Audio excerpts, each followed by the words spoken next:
All right, we're recording. Okay, so are you okay with it starting out the way that with I'm Jimmy Doolin, and then you can introduce yourself? Sure.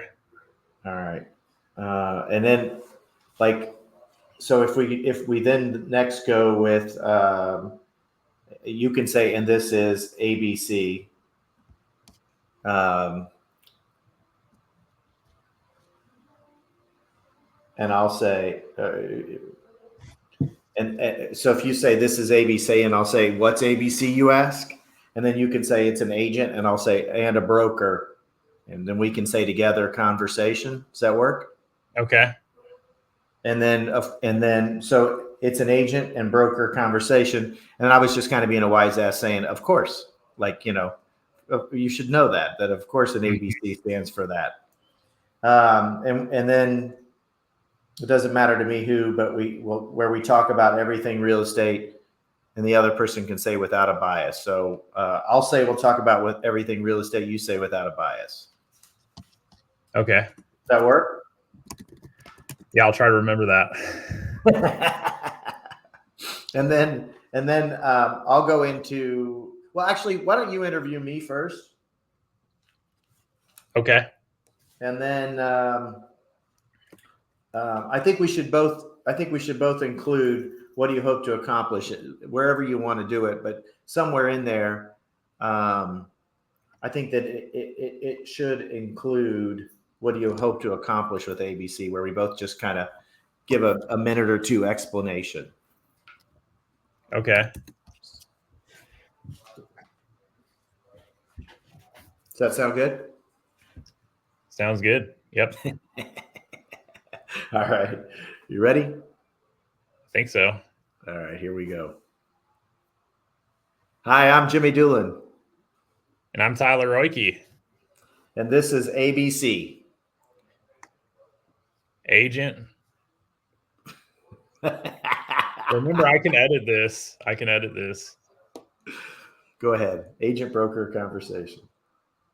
Yep. Oh, no, that's right. You do agent. I'm sorry. My bad. It's okay. So you go ahead. Like, do you want me to just say the agent part, or what do you want to? Okay. Agent. Well, so hold on. Let's go back from the very beginning. Okay. Hi, I'm Jimmy Doolin. And I'm Tyler Royke. And this is Agent. This is so and this is ABC. What's ABC? And then it's the agent part. So there we go. I'll do that whole sentence. That way, maybe there's just too much switching of voices there. So let's just go from the top. Okay. Hi, I'm Jimmy Doolin. And I'm Tyler Royke. And this is ABC. What's ABC? Well, it's agent and a broker conversations, where we talk about everything real estate without a bias.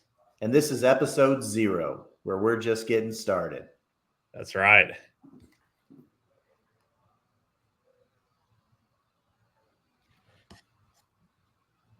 Am I supposed to say something next? Yeah, you're doing the interview. That's right. So, Jimmy, let's start with just having some fun here. Got a few simple questions for you. And, I think our audience is going to get to know each of us here very quickly in the process. But even before we talk real estate, book smarts or street smarts? Which are you? 100% street smarts. Okay, right on. Now, saying you did read, if you were to read a book or something of that nature, would you prefer to, hit a nonfiction book, or would you watch a documentary instead, given the choice? So I missed some of my time driving because I would listen to a lot of audiobooks. So right now I am more documentary than I am reading. Okay, interesting. So, speaking of driving, let's say if you were to travel anywhere, let's say that someone was going to cover all the expenses. You didn't even have to think about that part of it, but where would you want to go in the world if you had an all expenses paid trip anywhere? Ooh, worlds. So not just driving. I could fly, boat, anywhere. So I'm a boater. I think right now, if I could do anything I wanted, I would do the Great Loop with my wife. Where's that? The Great Loop is most people take about 6 months to do it. So let's just say we started in Florida on the east coast of Florida. You go all the way up the east coast into New York, back down through the Great Lakes, through the Chicago River down to the Ohio River over to the Kentucky River to Tennessee River back down to the Gulf of Mexico. At that point, you can go around Florida, or you can go through. Tampa has a bypass that goes through. That'd be quite the voyage. Wow. Yeah, that sounds interesting. So, I mean, this one may or may not be difficult. I don't know. You tell me. But would you rather be embarrassed or afraid? Embarrassed or afraid? Oh, embarrassed. Okay. Now I have to. You got to know something, Tyler. I'm embarrassed all the time because I screw up a lot. Okay, well, that's refreshing to hear from someone who spent so many years as a broker. So it says a lot about your character. Would you rather work from the office or work from home? 100% the office. Okay. What about introvert or extrovert? Which speaks to you the most? Well, everybody would say extrovert, but I'm definitely an introvert. I can relate a lot to that. What about growth or security? Growth. Okay. I'm not even sure how to spell security because it's just not in my vocabulary. So what about sports? You like sports? You have a favorite team? Football wise, Colts. Okay. But my favorite sports to watch is motor racing. Okay, motor racing. What specifically within the realm of motor racing?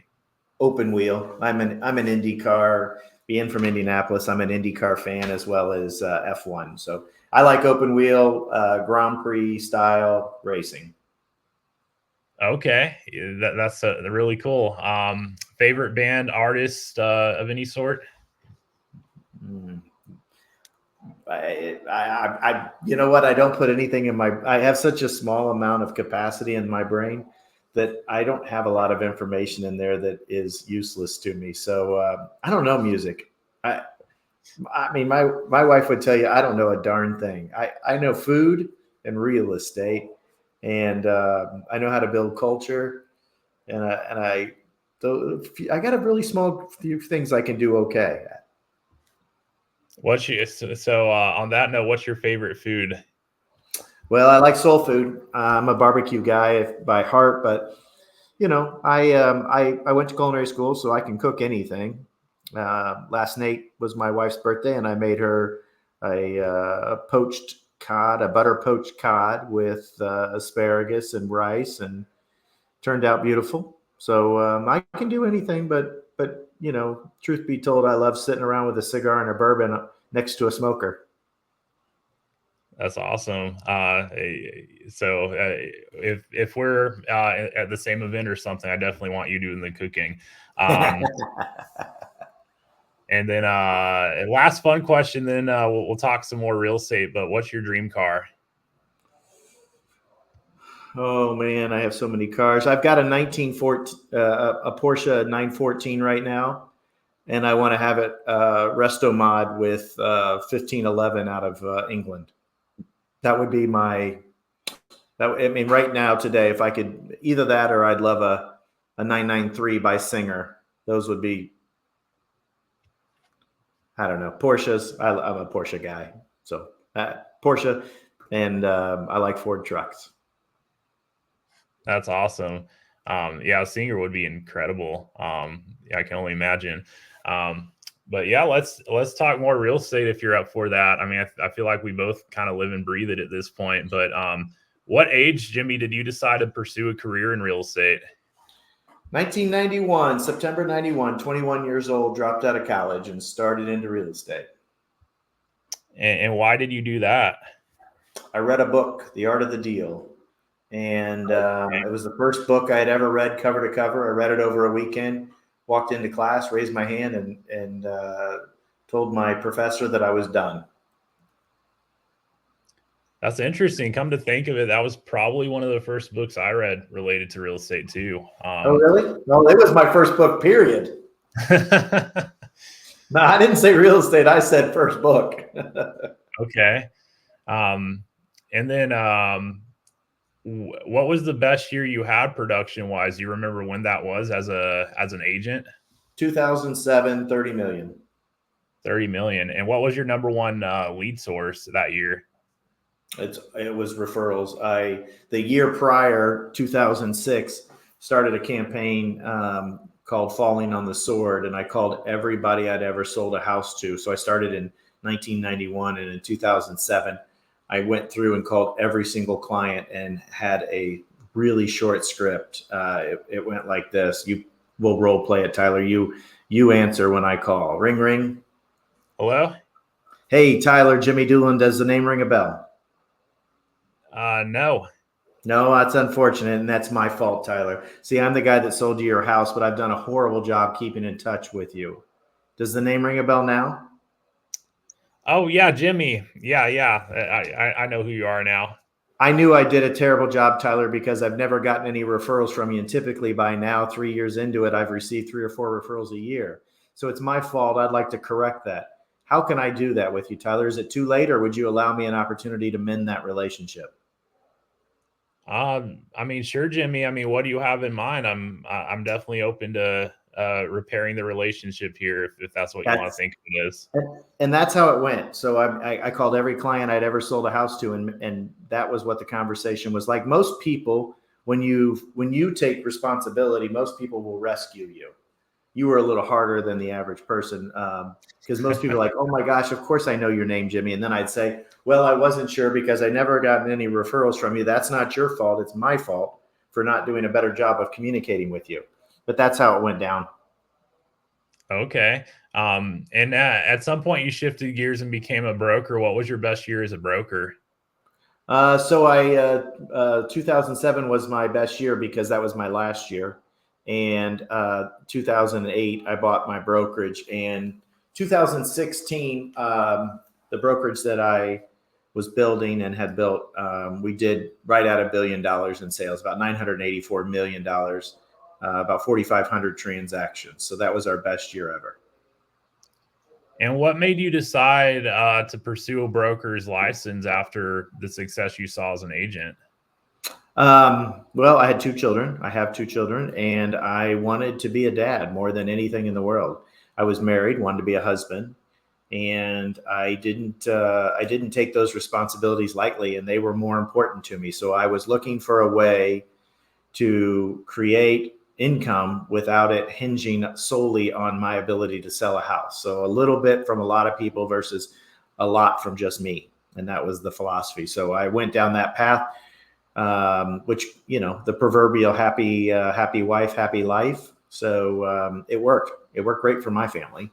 And I enjoyed it. I found that I was much more passionate about teaching, coaching, mentoring, training other people and helping other people and helping grow their business than I was about me selling more real estate. It just no longer was it just didn't fulfill me the way that the other opportunities did. Yeah, that's really cool to hear that. But I'd imagine it hasn't been an easy journey, throughout the whole brokerage building process. So, like, what was the biggest challenge you had to face as a franchise brokerage owner? Profitability is probably the biggest challenge. You're working on a thin margin. Somebody else is making decisions above you that you have no decision about. And it becomes their choice of change, and that change can have a negative impact or a positive impact on you. But it's nobody knows until the impact hits, and sometimes it's reeling to fix it. But the hardest thing was the text that you got and said, Jimmy, I love you to death. You're the best broker ever. I'll always be thankful, but I'm going to go to X, Y, or Z because I think they can help me get to the next level. That was the one that always struck you in the gut and it was just it hurt. Hmm. What's your favorite part, being around the industry so long? What do you love most about real estate? Oh, the relationships, 100%. The friends that I've made along my journey. I've only been with, well, I've been with technically 3 companies in my life, but one of them 6 months, one of them 33 years, and now my current one for just a couple of years. So, but the relationships that I've built along the way are by far my favorite part of everything that's happened. Yeah, that's something really special about real estate and working in it. But what would you say for you? Do you like least about working in real estate? Gosh, I don't know. I mean, I don't. There's nothing that I generally dislike. Right now, today, I have 2 responsibilities.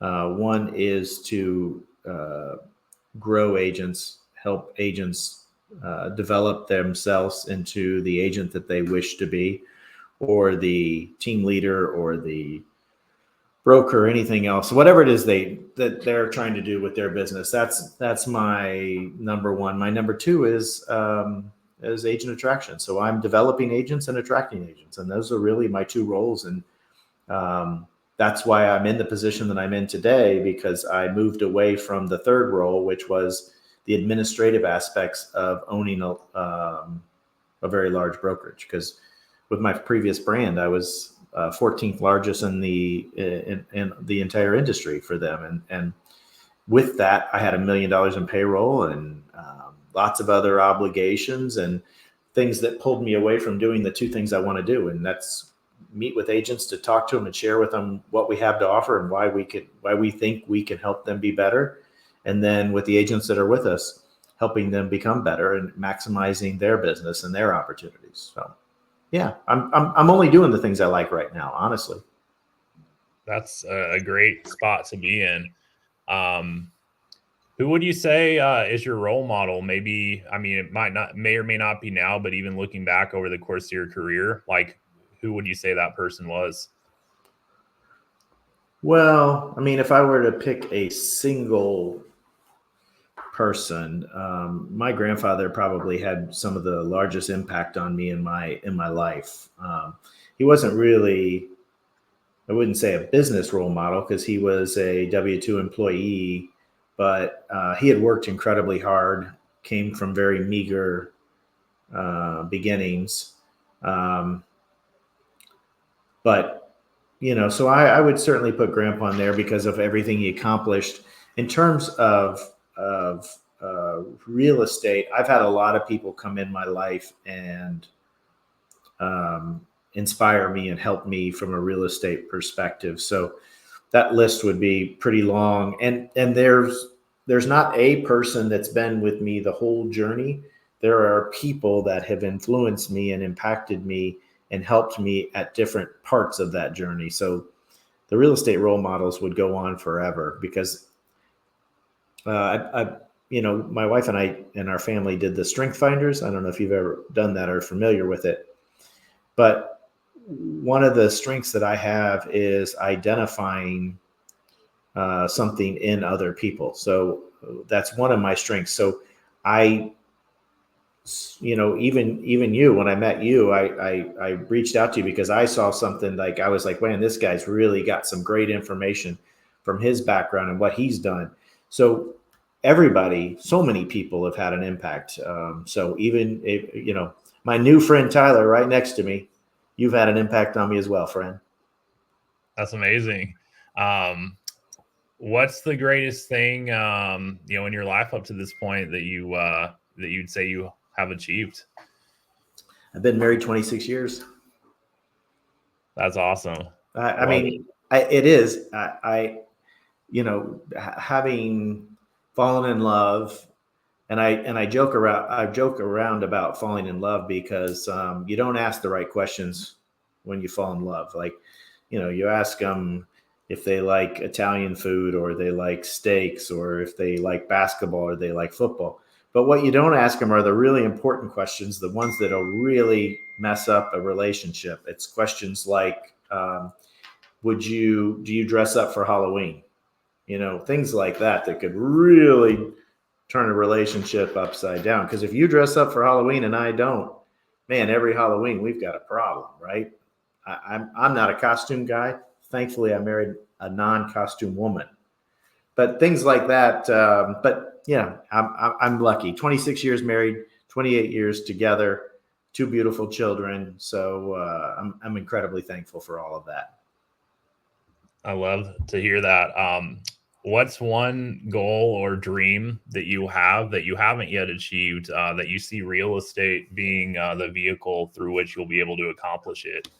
Well, right now I'm experiencing a dream, and that dream is building this new organization, but being able to do it with my son. So my 25-year-old son has joined us, and to say that's a dream doesn't even begin to touch on it. So from a personal level, I want to do the Great Loop. I'll get back to that again. And my wife wants to spend a year in a Airstream trailer traveling around. So we've got some travel ideas, but right now the dream as it pertains to work is the ability to build my new company with my son. It's just I can't even explain how valuable that is to me. I can only imagine. That's incredible. And then if you could share one piece of wisdom with your 18-year-old self, or maybe 20, maybe a better way to think is a 21-year-old self, because I know that's when you got started in real estate. So we'll say your 21-year-old self, given everything you've learned up to this point in your life, what would that be? Well, I would say read every single. I mean, I wish I had gone to law school. I wish I had become an attorney. And had I become an attorney, I think I would have done a few things different. And primarily, I built a fairly large real estate company. But as that company continued to grow, it came with restrictions that I was just unaware of. And it was through my own negligence, because it was in black and white. I guess I just saw the good in everybody and didn't believe that that some of the restrictions were legit. So if I told my 18 self or 20-year-old self again, I'd say read everything before you sign it. Read it twice, 3 times maybe, and it's worth probably paying somebody who can read it for you.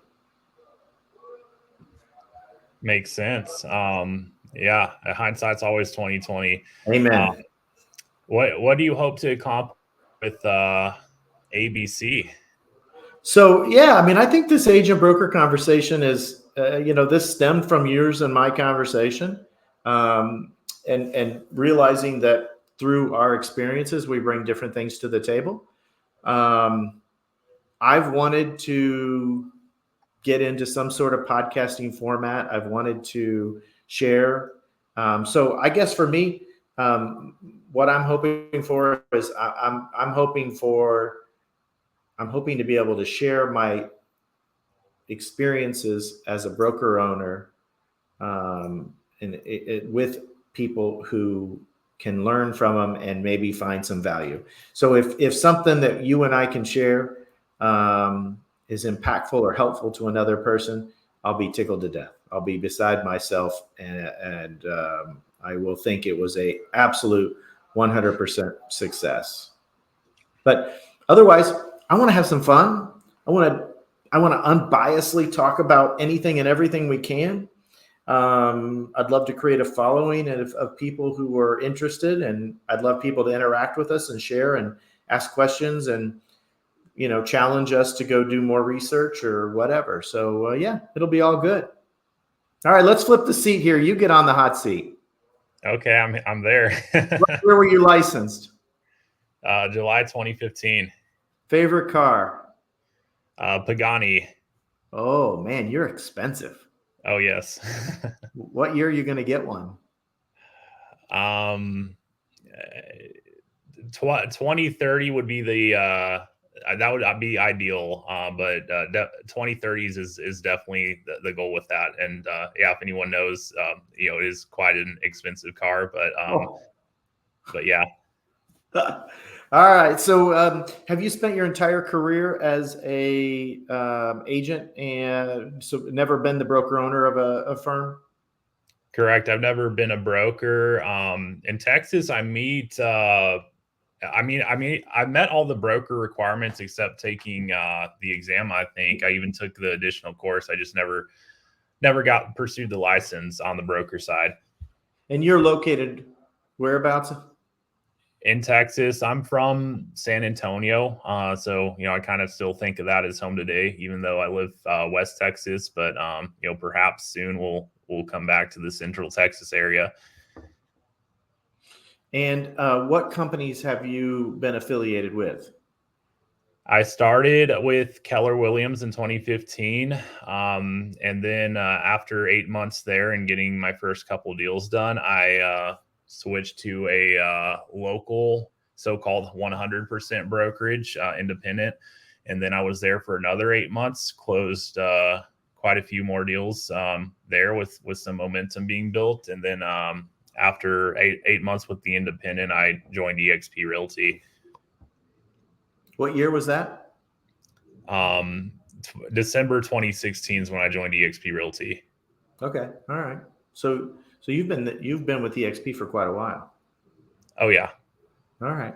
And so what was the driving force between the changes? Was it your evolution as an agent?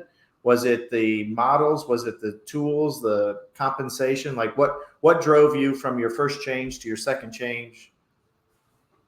So I was happy with Keller Williams until a friend caused me to, think about it a little bit. And, this was someone actually that they basically started within the same month I did. So it's another younger man who I became friends with. Funny, like for me, being a young person getting in the business, and maybe you can relate to this. I just couldn't find a lot of other young people in the business. So the moment I came across someone, we became instant friends. It's like we were the only two people in our 20s. Actually, I think he was like 19 or something, but we were the only two young people in the whole office. So anyway, like at one point he came to me, he's like, hey, I'm actually looking at other brokerages. I was like confused. I'm like, why don't you love Keller Williams? And he's like, yeah, but we're paying him so much money and I just don't really feel like the value's there. And I never really thought about it until he said that. And then I started thinking, you know what?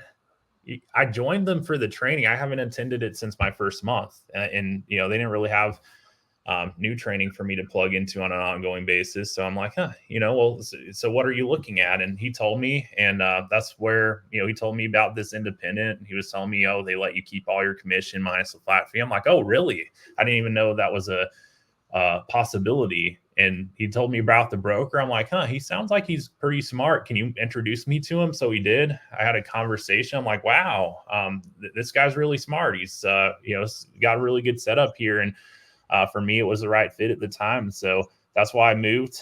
Again, it's kind of funny. I was happy, but, I didn't really realize what other opportunities were out there at that point until I found that one. And I never imagined I want to change from that because, I went from paying a very significant chunk of my commission with KW to keeping darn near 100%. I mean, I thought it was pretty sweet that I could keep basically 100% minus, $300 and some change per deal without even being a broker. Cause I thought, okay, you have to have like a broker's license to keep that much of your commission. But, so I basically felt like I had it made and I was very, very happy. And if that weren't good enough on the money side, the broker actually was super helpful whenever I needed something. Very easy to find and talk to, always willing to take the time to help me. I mean, he even gave me a spot I could just set up shop and work in the local office since no one else was really using it. And so just like a lot of value I was getting. But at one point I closed the deal with an agent with eXp, which at the time, no one really knew what eXp was. And even to this day, I mean, a lot of people, what they know is really based on who they've known up to this point in their lives, what they, kind of understand about the company and what's behind it. But anyway, I got to know this agent, also someone who started with KW and was there for quite a while. And I learned more about how they, over the course of last year, kind of, made a change to this new model. And anyway, I ended up looking at it, and I was pretty mind blown, to say the least. And like, so much so that it prompted me to actually switch gears from, again, a situation I was more than happy with, I was ecstatic with, to completely leaving that behind and coming on board with this new model, because I saw a vision with what EXP offered that no matter how much I liked the broker, or no matter, the fact that I was keeping most of my commissions, I saw an opportunity to build something bigger that would be more impactful for me, my family, and other agents that I could even potentially help along the way through the structure that EXP had that I didn't have at my previous 2 brokerages. So, by the way, you described what I told you was my worst feeling. You said that guy treated you well. You had a great split. He was always available. You had good value, and yet you left. So you just described exactly my worst nightmare as a broker owner. Yeah. I mean, even I really think it made a lasting impact on him. There's more to that story probably for another time, but I think that, he definitely did not appreciate losing me, although he took it very graciously. But I completely could imagine, the flip side of that. Must be difficult. So, but the bottom line is that there are so many different seats on the real estate bus, right? And it's because, there's 1.4 million realtors. So the number of people means that the significant number of business models to accommodate. So, you and I we have our preferences. We've made decisions for ourselves and our teams, et cetera. But the bottom line is there's great options everywhere, right? Oh yeah, of course. There's great people everywhere. That was a question. Yeah. So I think it is. I mean, I think that the bottom line is, my past affiliation was with RE/MAX. I was there 33 years. I love the organization. I never, ever thought I would leave the organization. But in the end, as I evolve, as they evolve, as people go through their processes, things change. And there was a time when it made sense for me to leave, and just like it made sense for you. It's not always about where you left. It could just be about who you've become and what you aspire to be, right? Oh, of course. Yeah. So, what are you hoping to accomplish with ABC? Yeah, I'm hoping to reach people that could really benefit from listening in on our conversations, with the 2 unique perspectives that we bring, from the broker side of things, that Jimmy brings to the table, having owned and operated one of the most productive franchise brokerages in the United States, and then my perspective, not having gone down that path, but having developed as an agent, hitting a goal I had, early on in the business to make my first 6 figures, in commissions, and to be able to do that every year, to building that into more of the agent, really the team building side of things. Cause what I do today is, helping agents personally grow, develop, and really take the lessons I've learned and just help them fast track where it is they're going in the process. But I hope that our platform here would reach more people that could benefit from just listening in on our conversations, to help them grow and progress on whatever level that might be, in their business and their life. And that's the biggest thing, is just to have, it's been something on my mind as well for quite some time. I mean, I listen to podcasts every day. It's something that I've, always been kind of thinking as far as, how I'm going to utilize that, not just as a listener, as I think many of us are, but, for me, I've always, recognized that this is a very powerful way to reach and to get a message out there to people that need to hear it. So that's my biggest thing. And however big that audience is, whether it's a few people or a few hundred, few thousand, whatever it is, I just, people that can benefit from these conversations and apply some of the lessons and wisdom and whatnot that they get from hearing us chat it up here.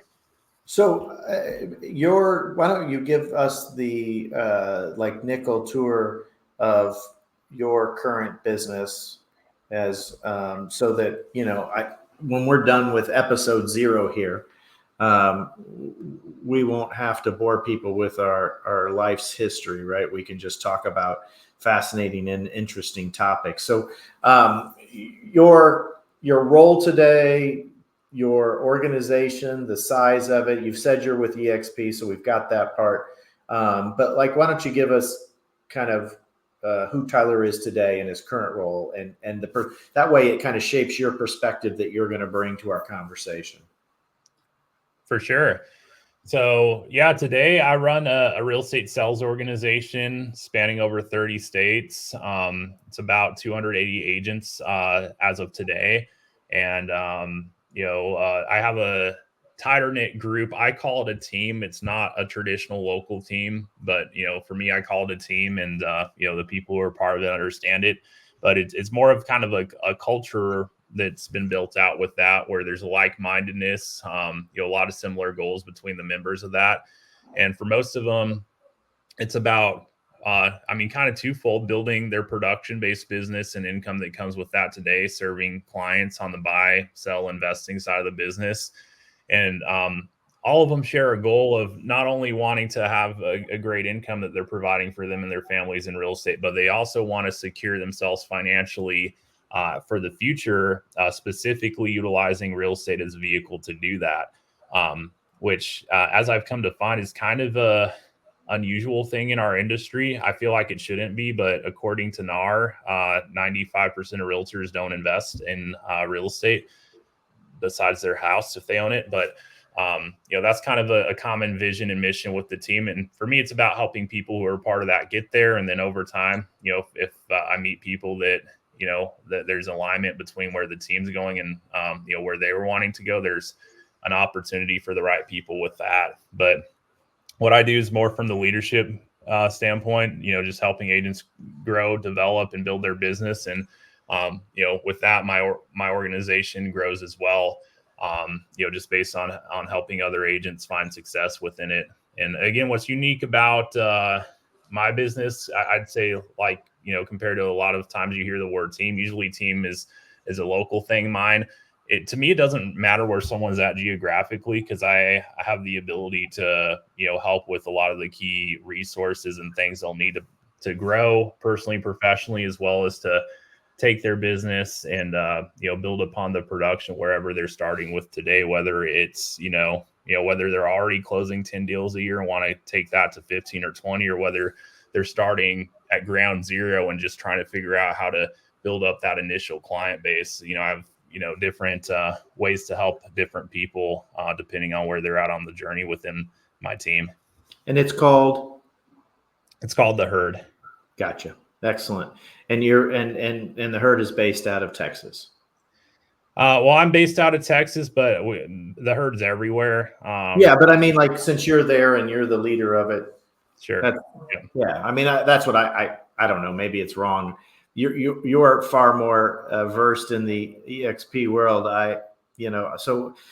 Again, from my perspective, same question to me. I joined EXP, and in June of this year, June of 2024, I formed Clubhouse RE. And versus you being in 30 states, we now have branch offices in 3 states, New Jersey, Indiana, and Jacksonville, Florida. So we've got 3 branch offices, got a couple more that are supposed to be coming online here pretty shortly. And we do not have 300 in our organization. We're hovering around 70 again, started in June. So we've been in business now 90 days. Aspirations, goals for this year would be to get to 100 by the end of the year. And I used the same mission statement that I used from my previous brokerage, as well as the one I use for my life, and it's inspire people, create opportunities, and support dreams. So that's the mission that we use. It's been fun. It's been growing, but at any event, that's it. That's who we are. So now, anybody, when you hear our perspective, I guess you can add credibility, or you can discount it based on knowing a little bit more about us. We're both married. We're both incredibly handsome. I mean, these are things that are very factual, right? Tyler is a lot stronger and a lot younger than I am, but I know that we both enjoy the corner seat at a good bar in Seattle, and that's how we met. So at any event, at a conference. So Tyler, format. This is going to happen, frequency for us doing this. Yep. So you'll find new episodes weekly going forward. At whatever point in time you found this, it's going to be weekly. Perhaps there comes a point in time that it's more often, but at the very minimum, you're going to have something new to put in your ear on a weekly basis with the agent broker conversations. And this is episode 0. So episode 1, we're going to shoot on September 16th. And then after that, it'll be every week thereafter, unless there's some special editions, or like you said, we decide more frequently as necessary. So, I think at this point, unless you got any other housekeeping or any other information, we're gonna set up some subjects. We're gonna both do our research and come at it from our respective positions as a broker and as an agent. Although we're both listed as team leaders within our current organization at eXp, but we're going to take our experience and use that to bring hopefully a couple different perspectives from it, and not share our perspectives before we get on air. So if we disagree, we disagree. We're going to have to, we're going to have to be nice. I got to always be respectful of the fact you're bigger and stronger. So I don't ever want to totally offend you, although we're far apart. So it'd be hard for you to catch me. I could certainly run far away from you. But at any event, I think just welcoming you guys back to the conversation week in and week out. Come back, join us. We will provide, Tyler's working on it, a way for you to get questions, comments, etc. If there's a subject you want us to research, we'd love to research it for you, right? I mean, I think that would be even more fun, is if somebody else said, hey, I want to know about this platform, this CRM, this whatever. And we'll do what we can, right? And see where it goes. Yeah. We'll give, we want those who are listening and watching to have a way to interact and engage. And so we're going to make it easier to do that in the future, especially if there's anything you would like insight on from the agent perspective, broker. I mean, you'll get both perspectives either way, but we're excited to have you all involved in the conversation here in the near future. Tune back in to ABC Agent Broker Conversation, and you will find these two handsome devils doing their best to talk about real estate with an unbiased approach. Have a great day. Perfect.